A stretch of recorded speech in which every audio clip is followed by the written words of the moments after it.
뉴욕 증시가 일제히 상승 마감을 했습니다. 자, 시작 전부터 마지막 종료 시점까지 꾸준하게 상승하는 모습을 이어갔고요. 자, 그 주요한 이유는 역시 부채 협상과 관련된 내용이라고 판단이 됩니다. 바이든 대통령도 그랬고 메카시도 그랬고 미국이 디폴트 되는 일은 없을 것이다. 자, 그러니까 디폴트 없다, 이것을 일단 이야기해 놓고 그리고 나서 이제 그 협상에 들어간다라고 되어 있기 때문에 결론은 정해진 것 아니냐라는 식으로 이제 시장이 받아들였다 보시면 되겠습니다. 자, 이 내용이 가장 중요한 부분이라서 이것을 중점적으로 오늘 알려드리도록 하겠고요. 증권사들이 B2 이자 장사로서 쏠쏠하게 재미를 봤다라고 합니다. 이번에 뭐 B2가 좀 많이 늘어났다라는 부분이 좀 있었죠. 특히 코스닥 쪽에 2차전지라든지 등등 해서 많이 들어온 부분이 좀 있었는데, 여기서 이자 장사가 굉장히 돈을 좀 많이 벌어들일 수 있는 계기가 되었다라고 합니다. 다만 이제 이 CFD, 그 사태로 인해 가지고, 이제 부실채권, 미수채권이 좀 늘어나는 증권사들은 좀 손해를 볼 것이다 라고 얘기가 나오는데, 이 부분 같이 알아보도록 하고요. 자, 드디어 삼성전자의 시간이 오는 것인가 라고 이야기가 또 나오고 있습니다. 슬슬 이제 삼성전자의 바닥론에 대해서 이야기들이 나오기 시작했는데요. 뭐니뭐니 해도 이제 반도체 업황 개선에 대한 그런 부분들이 중요하게 나타나겠죠. 최근에 이제 반도체 관련주들 매수가 좀 들어와서 주가가 살짝 올라오니까 이런 얘기 또 나오는 것 같은데, 급하게 올라가는 그런 업종은 아닙니다. 천천히 보셔야 되는 거죠. 하지만 확실히 좋아질 것은 맞는 거 아니겠는가 생각되는데, 이 부분도 같이 알아보도록 합니다.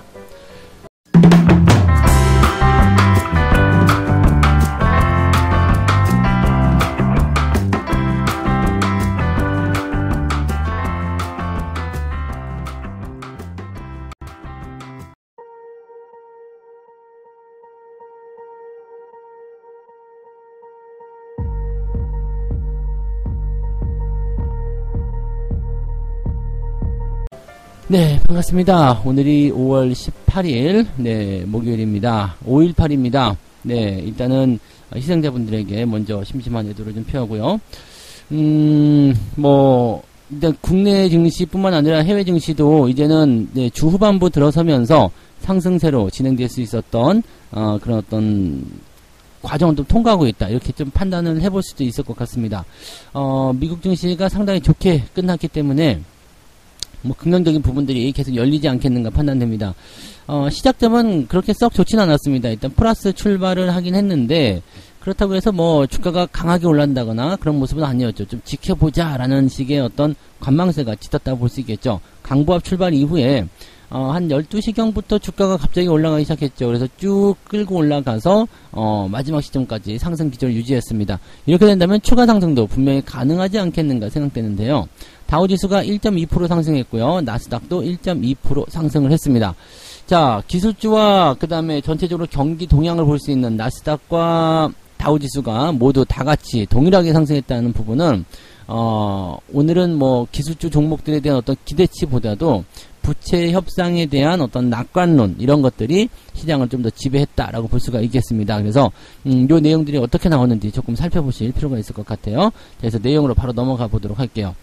자, 바이든 대통령하고 그 메카시 하원 의장의 부채 한도 협상은 결론이 없이 끝났습니다. 그래서 별거 없잖아, 이렇게 얘기가 나왔는데, 자, 바이든 대통령은 지금 일본으로 출국을 했죠. 네, G7 정상회의 참석을 하기 위해서 일본으로 출국을 했는데, 그 전에 뭐라고 했느냐, 미국이 디폴트, 즉 채무 불이행 상태가 되지 않을 것이다. 자, 그 디폴트에 대한 이야기는 미국이 부채를 갚을 수 있느냐 없느냐의 문제가 아니라 그냥 예산에 대한 문제다. 디폴트에 대한 걱정하지 마라 라고 얘기를 해준 거죠. 네, 그렇게 얘기가 나왔고, 메카시 하원 의장도 CNBC에 출연을 해서 우리가 디폴트가 되는 일은 없을 것이다 라고 얘기를 했다고 합니다. 그러니까 둘 다 뭐예요? 결론은 디폴트가 없다. 미국은 부채 협상에 어떻게든 협의를 하게 될 것이다 라고 얘기가 나왔죠. 옐런 재무장관은 의회가 부채 한도를 상향하지 않으면 6월 1일 날 디폴트를 어쩔 수 없이 만나게 될 것이다 라고 얘기가 됐죠. 그래서 그런 부분을 놓고 본다면 이번 달 안에 뭔가 조치가 취해져야 된다, 이렇게 볼 수가 있는데, 메카시 같은 경우는 이번 주 안에, 이번 주말 안에 네, 이 협상이 될 것이다 라고 얘기를 했는데 이거는 말이 안 되는 얘기입니다. 왜냐하면 대통령이 없잖아요. 네, 바이든이 없어요. 바이든이 지금 G7 정상회의에 참석하고 빨리 귀국한다고 했지만 21일날 귀국입니다. 그럼 뭐 비행기 내리자마자 협상해 도장 찍어 뭐 이렇게 나올 건 아니잖아요. 그러니까 적어도 이번 주는 그냥 넘어가야 된다 생각됩니다. 이번 주는 넘어가야 되는데 일단 현재 시점에서의 기대감은 뭐예요? 네, 디폴트가 없다. 이쪽 나와 있기 때문에 주 후반부까지 좋은 흐름들 이어갈 수 있지 않을까 생각이 됩니다. 여기다가 뭐 기술주 쪽에서도 이제 테슬라 주가 반등이 좀 나왔죠. 뭐 사이버 트럭 나온다 해가지고 오늘 조금 치고 올라가는 모습들. 장 초반부터 조금 괜찮았던 것 같아요. 그래서 기술주들 움직임들도 나쁘지 않은 상태에서 디폴트가 없다면 경기가 살아날 수 있지 않겠느냐. 뭐 이런 기대감을 통해서 다우지수까지 같이 올려놨습니다. 그러니까 이번 주부터 시작해서 다음 주 초중반까지는 이 부채 협상에 대한 이제 부담감이 아니라 기대감이 됐겠죠? 네, 기대감으로 해서 야, 협상이 결국에는 성공적으로 마무리될 것이다 라는 쪽으로 접근이 될 것이다. 그러면 투자자들이 상당히 많이 누그러진 형태로 주 후반부를 월 후반부를 맞이하게 될 것이다 라고 보시면 되겠습니다. 주 후반부의 흐름은 일단 좋게 나올 것이다 라고 보시는 게 맞지 않을까 생각이 들어요. 네, 자 그러면 이제 뉴욕 증시 전문가들은 뭐라고 했을까요? 부채 한도 협상이 돌파구를 마련할 때까지는 시장이 좁은 범위에서 움직일 것을 예상했다. 자, 좁은 범위라는 것은 시장이 크게 상승하지도 또 내려가지도 않을 것이다 라는 거죠. 자, 전망적인 부분에서는 일단 디폴트 없다고 되어 있지만 결국에는 협상이 이루어져야지만이 그 결과물이 나올 것이다 라고 되어 있는 부분입니다. 미국 증시는 29일날 네, 휴장입니다. 메모리얼 데이예요. 메모리얼 데이 뭐 현충일 같은 거죠. 네, 이 메모리얼 데이가 휴장이기 때문에 실질적으로 이제 그 협상을 만들어내려면 다음 주가 가장 중요한 시점이다라고 되어 있습니다. 이 메카시 의원이 주말까지 합의가 가능하다라고 얘기했지만 합의 대상이 없으니까 합의가 안 될 거고요. 다음 주 중에 움직일 가능성이 매우 높다. 그러면 이 기대감을 그대로 끌고 가서 네, 이번 주말 넘어갈 거고요. 그 다음에 다음 주 초반 정도에 아마 상황이 정리되지 않겠느냐 생각됩니다. 그러면 주 초반부 정도까지는 긍정적인 모습 보이다가 확정이 되겠죠. 이제 디폴트 없이 네, 부채 한도 협상에 네, 극적인 타결 뭐 이런 거 나올 거란 말이죠. 그러면 주가가 한 번 더 치고 올라가면서 분위기 잡아주겠죠. 그래서 다음 주도 나쁘지 않을 것 같아요. 이제 5월 마지막까지 봤을 때 부담이 될 만한 내용이 없을 것 같다 생각이 되고요. 여기다가 생각해 볼 만한 부분이 또 무엇이냐면 지금 5월 25일날 우리나라 금통위가 있어요. 네, 금통위는 별로 문제가 없을 것 같다 생각되죠. 그리고 월말로 들어가기 때문에 윈도우 드레싱 효과 약간 볼 수 있는 내용이 좀 된다면 여기서 우리가 생각해 볼 수 있는 기대감들은 네, 어느 정도 작용할 수 있겠다라고 판단할 수 있겠습니다. 자, 이런 내용들을 우리가 참고해 볼 필요가 있지 않겠느냐라고 생각이 될 것 같죠? 네, 그렇다면 자, 지금 전반적인 부분에서 지수가 조금 답답하게 움직일 것이다 되지만 대체적으로 답답하게 움직이더라도 강보합 형태의 모습이 나오게 될 것이고요. 그 다음에 부채 협상이 딱 타결이 되고 나면 주가가 상승할 수 있는 가능성을 크게 키울 것이다 라고 생각해 볼 수 있는 내용이 좀 되겠습니다. 이렇게 된다면 우리가 부담을 느낄 만한 이유가 없겠죠. 그래서 국내 증시 역시도 마찬가지로 전체적인 흐름들이 좀 좋게 움직일 수 있는 가능성이 있겠습니다. 자, 어제 같은 경우는 중소형주를 비롯해서 대형주 골고루 상승했습니다. 2차 전지가 거기에 끼어들지 않았다는 것을 봐도 지금 시장 자체가 조금 건강해지고 있다는 거죠. 즉 2차 전지 때문에 뭐 나빴다 좋았다가 아니라 중요한 건 이거예요. 어느 한쪽에만 꽂히고 들어갔었던 그런 수급의 동향이나 주가의 상승 영향력이 시장 전반적인 부분에서 골고루 퍼지고 있다는 얘기죠. 전체적으로 다 올라와야지 좋은 시장이에요. 어느 하나만 올라간다 해서 좋은 시장이 되는 게 아니거든요. 그러니까 이런 부분들이 지금 나타났다는 것은 긍정적으로 볼 수 있겠고요. 자, 뭐 2차 전지도 여기다가 숟가락을 얹어서 같이 어느 정도 상승세를 보여줄 수 있다라면 2차 전지도 많이 내려왔기 때문에 기술적 반등 정도로 나타날 수 있잖아요. 그러면 시장 전반적으로 긍정적인 분위기가 형성되는 데가 2차 전지까지도 같이 상승세를 만들어준다면 주가는 더 크게 올라갈 수 있겠죠. 그래서 그런 건강한 그런 상승 부분들을 좀 만들어내게 된다면 시장이 가지고 있는 기대감들은 더 높아질 수 있을 것이다. 이렇게 우리가 판단해 볼 수 있겠습니다. 5월 달에는 주식을 팔고 떠나라 라는 주식 경험이 있었지만 그렇게 안 해도 될 것 같다라는 느낌이 드는 것 같습니다. 그래서 시장에 대한 기대감 조금 더 가져보시는 게 어떻겠는가 생각되는 부분이고요. 네. 자, 두 번째 이야기로 넘어가 볼게요. 네. 증권사들이 B2 이자 장사를 했다. 키움증권이요, 1분기에 588억을 벌어들였다고 합니다. 이자로만요. 네. 이자로만 그 정도 벌어들였다는데, 물론 얘네들은 이제 CFD 거래 규모가 컸기 때문에 손실이 좀 있을 것이다 예상은 되지만, 자, 지금 1분기 때에, 엄청나게 많은 비투가 들어왔었습니다. 뭐 아시죠? 신용잔고가 엄청 늘어났다는 거. 그래서 17일날 금융투자협회에 따르면 올 1분기 국내 증권사 29곳의 신용거래 융자 이자 수익은 총 3,581억. 이자 수익만 1분기에요. 1분기에 이자 수익만 3,581억입니다. 와, 어마어마한 거 아닙니까? 그러니까 빚내서 들어온 사람들이 이자만 3,581억을 1분기에 냈다는 이야기예요. 그럼 얼마를 빚을 냈다는 얘기입니까? 이거 생각해 보세요. 한 10% 정도 신용 이자를 냈다 쳤을 때 그러면 얼마요? 이자 수익만 3,581억이면 빚을 얼마 냈다고요? 3조 5천억은 냈다는 얘기잖아요. 네. 그냥 쉽게 생각하면, 그렇다는 얘기죠. 근데 10%를 다 받은 게 아니잖아요. 이게 연 10%이기 때문에 실제로 1분기라고 친다라면은, 뭐, 한 4분의 1 정도 냈다 쳤을 때, 그럼 신용이 어떻게 되겠어요? 그럼 10조 넘게 들어왔다는 얘기죠. 12조, 13조. 잡혀있는 것만 그렇다는 얘기죠. 그러니까 아시죠? 저희 계산은. 이렇게 그냥 계산 편하게 하시면 돼요. 대충 그 정도. 그러니까 많다 이거예요, 많다. 신용이 많다. 깊이 계산하지 마세요. 혹시 걸릴지 모르니까.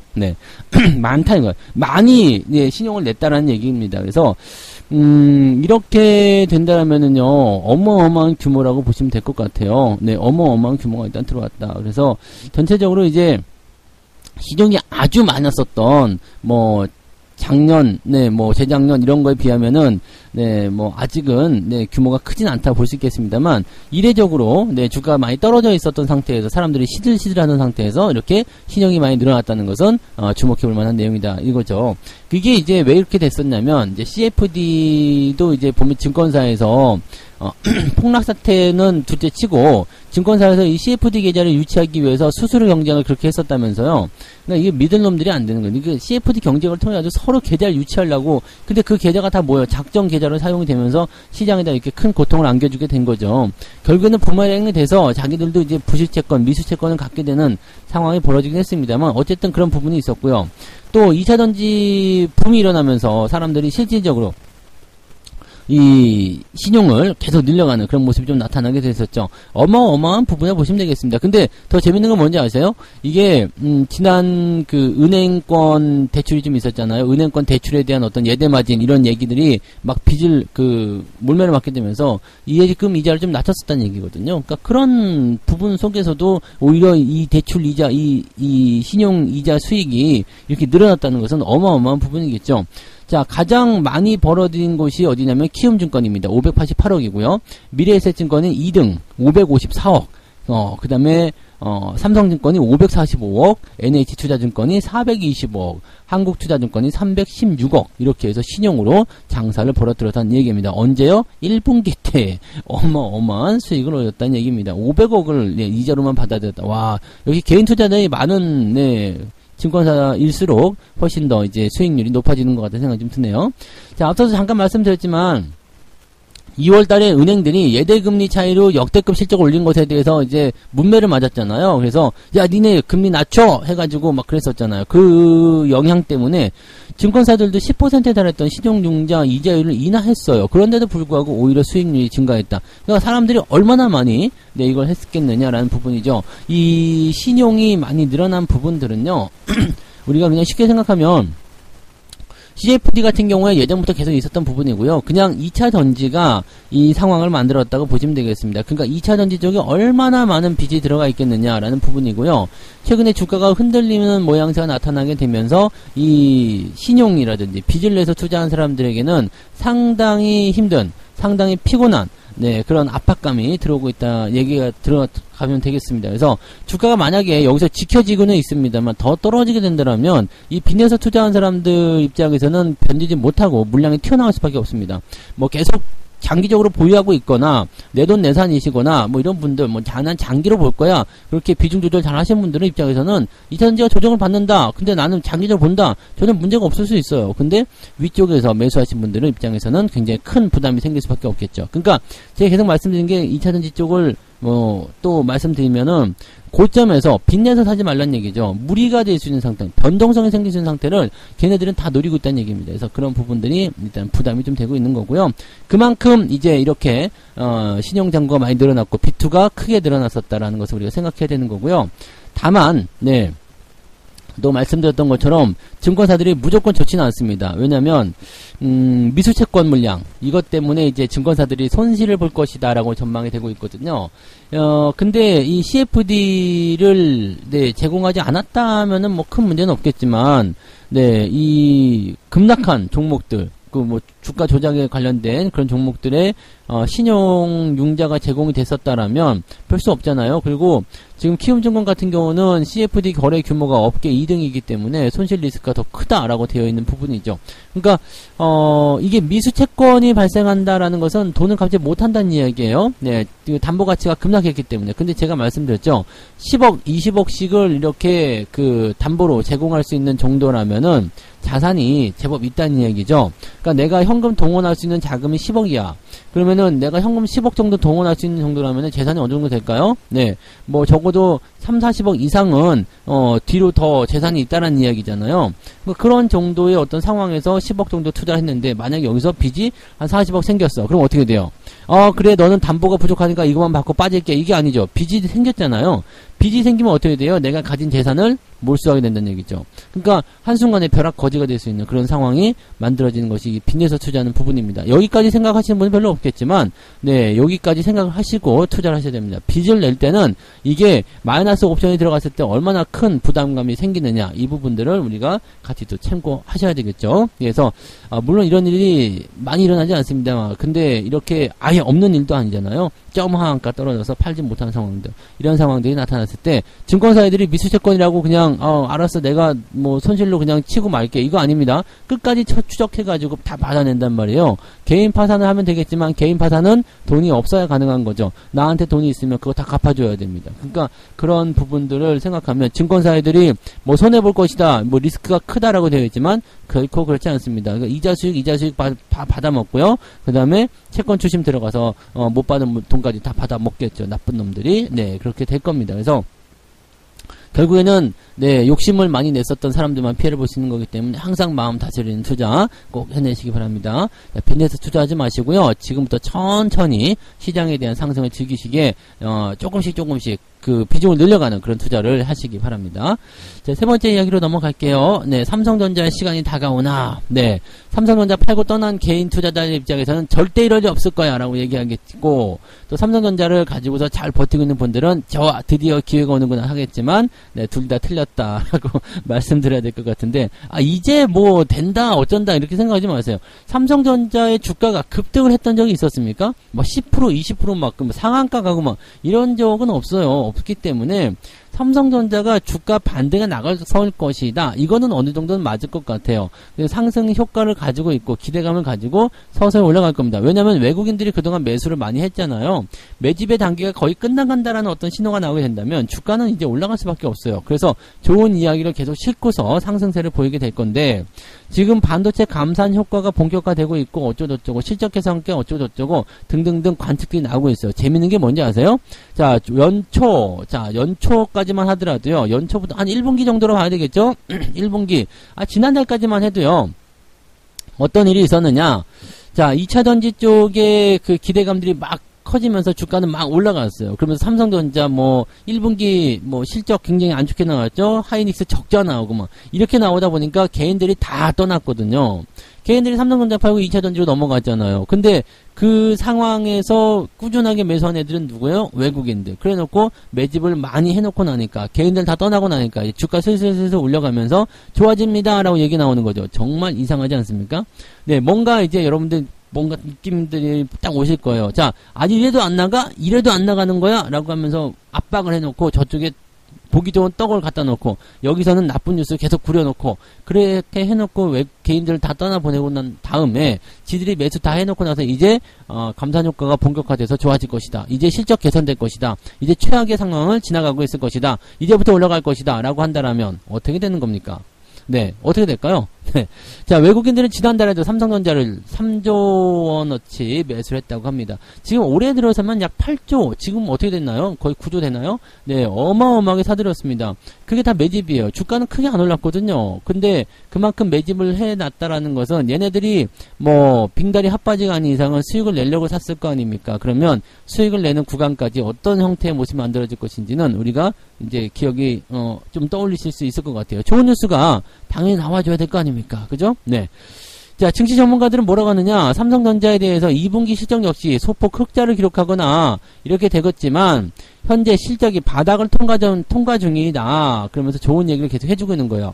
증권사 리포트가 바닥권에서 좋은 얘기가 나올 때는 주목을 하세요. 많이 올랐을 때 터무니없이 막 그냥 계속 뭐 부추기는 그런 형태의 리포트들은 다 무시하셔야 되겠습니다만 저점권에서 주가가 많이 내린 상태에서 이제 돌아설 것입니다라는 얘기가 나오기 시작하면 그 부분에 대해서는 관심을 좀 가져볼 필요가 있습니다. 왜냐하면 얘들은 업황 분석은 정말 잘하거든요. 정말 잘합니다. 그래서 앞으로의 어떤 현재 주가 추이라든지 지금 상황을 어떻게 봐야 되는지 이런 것들은 잘 못할지 모르지만 업황 분석, 앞으로 뭐 업종이 어떻게 굴러간다, 뭐 실제가 어떻게 되고 있다 등등등에 대한 내용들에 대해서는 정말 분석을 잘한단 말입니다. 그래서 수급 분석, 가격 하락 완화, 재고 감소 이런 쪽으로 해서 시장 대비 초과 수익률을 나타나게 될 것이다. 하반기에 반도체 업종이 크게 개선될 것이라는 기대감이 생기는 겁니다.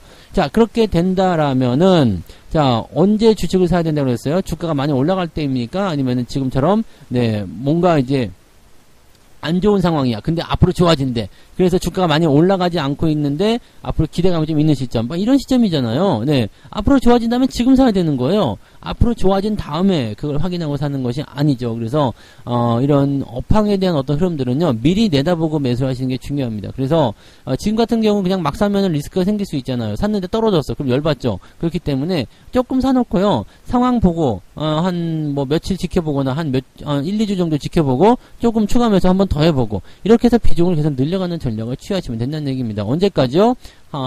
본격적으로 주가가 상승하는 그 시점이 올 때까지요. 네. 3분기부터는 D램 글로벌 시장은 공급 부족 구간 안에 진입할 것이다. 공급 부족 구간에 들어간다는 얘기입니다. 재고를 이제 다 소화하고 공급 부족에 들어갔다라고 하면 가격이 확 뛸 수밖에 없어요. 이렇게 된다면 3분기부터는 실적이 개선될 것이다. 근데 공교롭게도 3분기부터가 전기전자 업종 이런 기업들의 성수기가 진입하는 시기다라고 봤을 때 전혀 허튼 이야기가 아니다 볼 수 있겠죠. 그래서 올해는 상반기는 준비, 하반기는 상승의 시점으로 받아들이셔야 됩니다. 삼성전자가 상승하는데 주가가 가만히 있겠습니까? 당연히 올라가는 형태의 모습을 여러분들한테 보여주게 되겠죠. 자, 그러면 살아남은 사람들이 그 상승을 누리게 될 것입니다.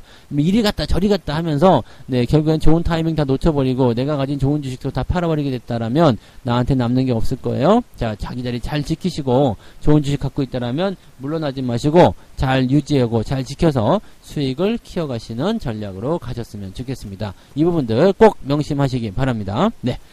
자, 이렇게 해서 오늘 세 가지 이야기 전달해 드렸습니다. 디폴트 없다. 네, 연구도 아니고 디폴트 없다. 네, 디폴트 없다 얘기가 나와서 미국 증시가 일단 상승세를 보였다. 뭐 다 알고 있었던 얘기지만 다시 한번 확인시켜 주니까 그런 부분이었다고 보시면 되겠고요.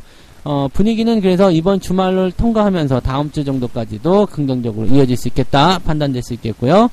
자, 증권사들이 비투 이자 장사를 크게 해먹었다라는 얘기입니다. 1분기에만 무려 3천억이 넘는 이자 수익을 올렸는데 이거는 뭐 계속 나오겠죠. 네, 계속 이자 수익이 늘어나게 될 테고요. 비투가 줄었다라고 하지만 반대 매매 통해서 얘네들은 손실 없이 자금을 회수했을 거고요. 자, 이런 상황입니다. 그래서 여러분들 빚내서 투자하지 마시고 빚내서 투자할 정도가 되면 주가가 꼭 급등하고 난 이후 많이 올라간 이후인 경우가 많기 때문에 이런 부분들은 결코 좋은 성과를 올리지 못한다는 것만 기억하시기 바랍니다. 자, 삼성전자의 시간이 다가올 것인가? 네, 하반기부터는 삼성전자의 시간이 다가올 겁니다. 삼성전자가 올라가고 지수도 올라가고 다 좋은 흐름이 나타나게 될 거예요. 자, 일단은 반도체 업황에 대한 부분들은 3분기부터 좋아진다. 근데 전기전자 업종 자체가 3분기부터는 성수기를 진입하는 단계가 됩니다. 그래서 이것저것 맞물리게 됐을 때 긍정적으로 보여지는 부분이 될 것 같고요. 경기에 대한 부분들도요. 3분기쯤 되면은 이제 괜찮아지겠죠. 그래서 지금 이 썸머랠리까지의 어떤 움직임들이 가장 중요한 포인트가 될 것 같고, 오히려 주가가 조금 덜 올라간 지금 시점이 매수해서 여러분들이 종목들을 차곡차곡 쌓아놓기 좋은 위치다라고 판단하시면 좋을 것 같아요. 그래서 지금 위치들 절대 놓치지 마시고요, 잘 활용해 주시면 좋을 것 같습니다. 자, 책 한 꼭지 읽고 마무리하도록 하겠습니다. 오르고 내리고를 반복하면서 저점과 고점이 꾸준히 높아지는 주식, 이런 기업들은 펀더멘털이 좋고 업황 전망도 좋다. 또 주가 흐름에 수급이 반영되어 나타난다. 그리고 조정이 적고 반드시 반동이 나온다. 그런데 희한하게도 사람들은 의외로 이런 주식을 잘 안 산다. 뭐냐면 주도주가 되고 수급의 주체가 되고 뭐 이렇게 모두가 다 생각하는 좋은 기업들, 그런 기업들이 주가의 상승과 하락을 반복하면서 개인 투자자들이 아우 이거 왜 이렇게 지루해, 왜 이렇게 안 가 라고 생각하면서 주식을 안 사들인다는 얘기가 되는 겁니다. 그러니까 이 부분이 어떻게 보면 되게 좀 아이러니하다라고 볼 수 있겠는데, 아무튼 뭐 그런 식으로 움직인다라고 우리가 생각하시면 되는 얘기죠. 그래서 그런 부분들 잘 체크하시고, 여러분들이 그런 주식 갖고 있다라면 시장과 함께 움직이는 주식들이에요. 그런 좋은 주식들은 절대 팔지 말고 잘 데리고 가셔서 이번에 올해 주가가 많이 회복할 때 여러분들이 수혜를 크게 한번 보셨으면 좋겠습니다. 여러분들의 계좌가 올해 안에는 전부 다 플러스로 넘어가는 것을 간절히 기도합니다. 오늘도 성공투자 이어가시기 바라고요. 저는 여기까지 하고 장중시장 때 다시 오겠습니다. 고맙습니다. 본 방송에서 제공되는 모든 정보는 투자 판단의 참고 자료이며 투자의 최종 책임은 본 방송을 이용하는 본인에게 있습니다.